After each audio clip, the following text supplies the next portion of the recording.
Film की शुरुआत Japan से होती है, जहां ओजस गंभीरा ओजी के अतीत को दिखाया जाता है। वह एक सैमुराई डोजो में प्रशिक्षित थे। जब याकुजा जापानी माफिया उस डोजो पर हमला करते हैं तो ओजी उस हत्याकांड से बच निकलने वाला एकमात्र जीवित व्यक्ति होता है। वह एक जहाज से बॉम्बे मुंबई की ओर रवाना होता है। इसी जहाज में उसकी मुलाकात होती है व्यापारी सत्या दादा और उसके साझेदार वर्धमान मिराजकर से। जहाज पर ओजी सोना ले जाने वाले कुछ चोरों से सत्य दादा और मिराजकर की जान बचाता है।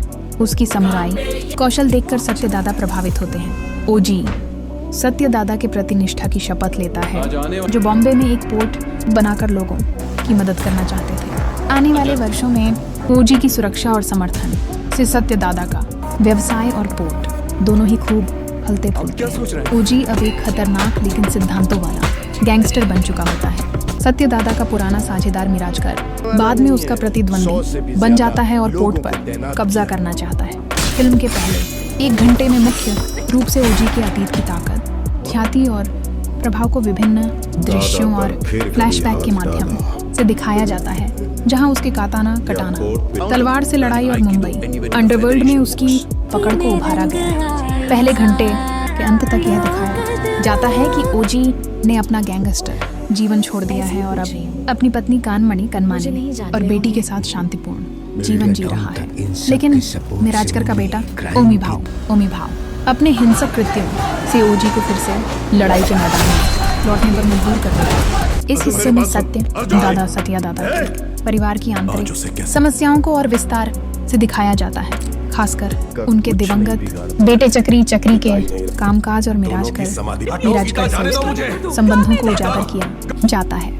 फ्लैशबैक में पता चलता है कि ओजी ने सत्य दादा के अनुरोध पर चक्री की मौत की जिम्मेदारी अपने ऊपर ली थी, जबकि वास्तव में चक्री की मौत उसके बेटे अर्जुन 10 की बंदूक से गलती से चली गोली के कारण हुई थी। इस गलत फहमी की वजह से अर्जुन बचपन से ही ओजी के खिलाफ बदले की भावना लेकर बड़ा होता है। ओमी भाव मिराजकर का बड़ा बेटा और मुख्य विलेन अब पूरी तरह सक्रिय हो जाता है। वह मुंबई में RDX विस्फोटकों की तस्करी कर एक बड़ा आतंकी अभियान चलाने की कोशिश करता है और अपने भाई जिमी को अतीत में ओजी द्वारा दी गई सजा का बदला लेना चाहता है। शांत जीवन जी रहे ओजी व्यक्तिगत हमले शुरू हो जाते हैं।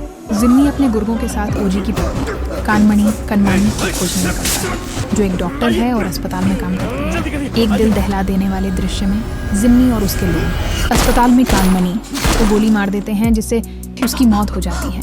बाद में पता चलता है कि इस हमले के पीछे ओमी भाव ही असली जिम्मेदार था। यह घटना ओजी की जिंदगी का सबसे बड़ा झटका साबित होती है, जिसके बाद वह अपना शांत जीवन छोड़कर अंडरवर्ल्ड में दोबारा लौटने का फैसला करता है। पत्नी की मौत के बाद ओजी प्रतिशोध की आग में जलने लगता है। जब जिम्मी सत्य दादा को मारने की कोशिश करता है तो ओजी अचानक उसके सामने सारा माल जला दिया। इस हिस्से में ओजी की कटाना सोड से की गई शानदार और खूनी लड़ाई दिखाई जाती है, जहां वह जिम्मी और उसके साथियों का सफाया कर देता है। यह दृश्य अंडरवर्ल्ड में ओजी की फायरस्टॉर्म के रूप में वापसी का प्रतीक बन जाता है।